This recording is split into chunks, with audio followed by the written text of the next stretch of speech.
A'udzubillahiminasyaitonirrajim. Bismillahirrahmanirrahim. Teman-teman, kali ini saya ingin membahas tentang Habib Rizik Syihab, yang dimana beliau berceramah mengenai cerita seorang wali, tetapi wali itu tidak disebutkan siapa namanya, hidup di era siapa, di kota mana, negara mana, dan bagaimana asal-usulnya. Lalu kisah ini didapat dari mana, kitabnya kitab apa, lalu berbagai kelengkapan yang dibutuhkan di situ tidak disebutkan oleh Habib Rizik Syihab. Dan kenapa saya membahas ini lagi? Karena di video saya yang kemarin itu terlalu banyak saya mereaction video beliau yang itu sudah keluar dari fair use atau penggunaan wajar, dan itu bisa terkena klaim hak cipta atau di-strike. Channel YouTube saya bisa di-strike oleh pemilik video tersebut. Karena apa? Sang imam besar saya bahas, saya kritiki. Karena apa? Pasti muhibbin Habib Rizik Syihab. Saya pun muhibbin Habib Rizik Syihab sebenarnya, ya.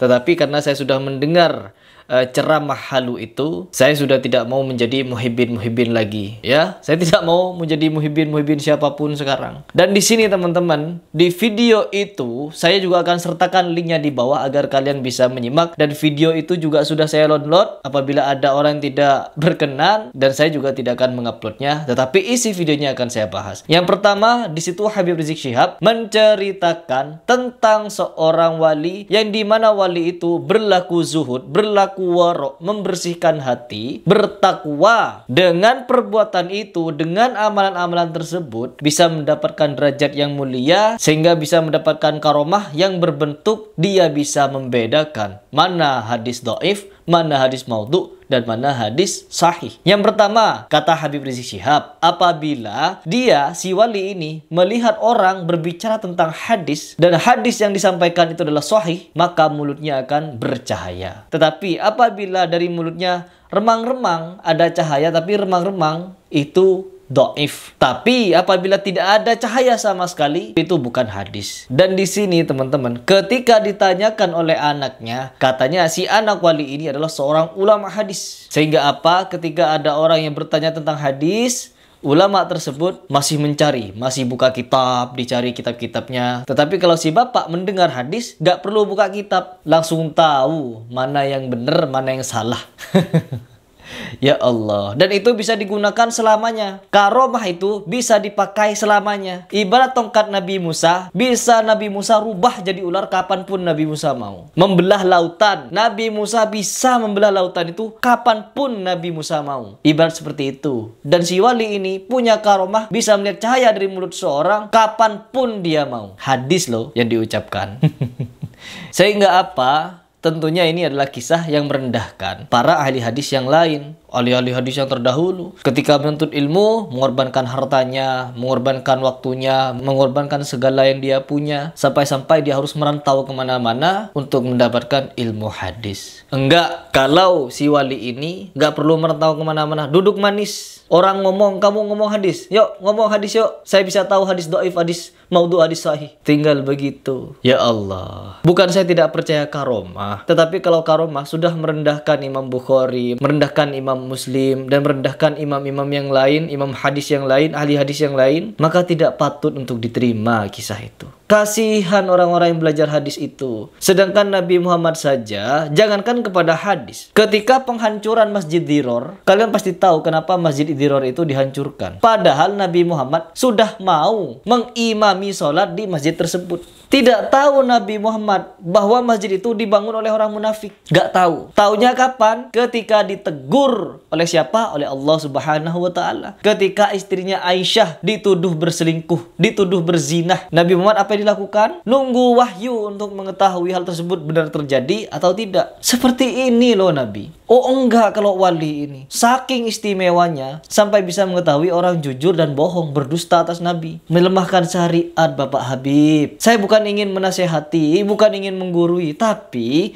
cerita ini melemahkan syariat. Yang Nabi Muhammad saja itu tidak tahu apakah istrinya benar-benar selingkuh atau tidak, gundah gulana. Sebelum diturunkan wahyu oleh Allah, barulah Nabi Muhammad tahu kalau itu sebenarnya adalah berita bohong. Dan di sini kembali kepada pembahasan bahwa kata Habib Rizik Syihab, dia mengutip perkataan Sufi. Jangan mengejar karomah, ya, tapi kejarlah istiqomah. Karena kalau orang mengejar istiqomah, maka karomah akan diberikan. Begitu katanya. Lalu setelah itu, Habib Rizik juga menyampaikan, kalau orang fokus ngejar karomah, ujung-ujungnya majnun. Jadi marilah teman-teman, saya juga sebagai muslim, saya bukan ingin merendahkan satu sama lain, saya hanya ingin mengajak, marilah kita itu beragama disuruh menggunakan akal yang sehat. Karena syarat utama dalam beragama adalah berakal, bisa menimbang segala sesuatu dengan Quran dan hadis, kembalikan segala sesuatu ke Al-Quran dan hadis.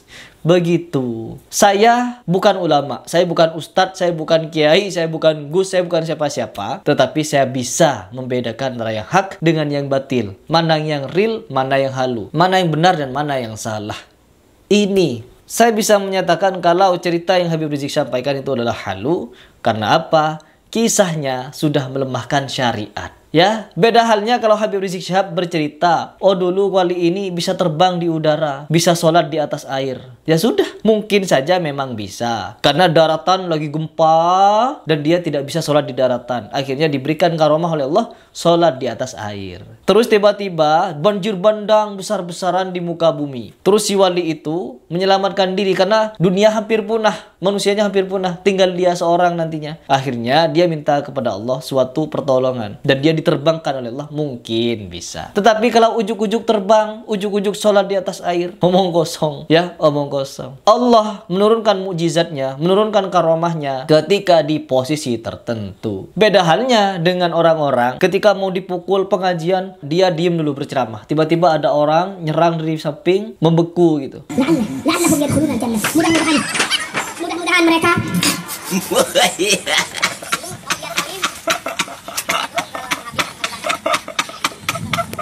tenang. Semuanya duduk. Ini urusan anak. Duduk semuanya. Jelas itu pembodohan, pendunguan umat itu.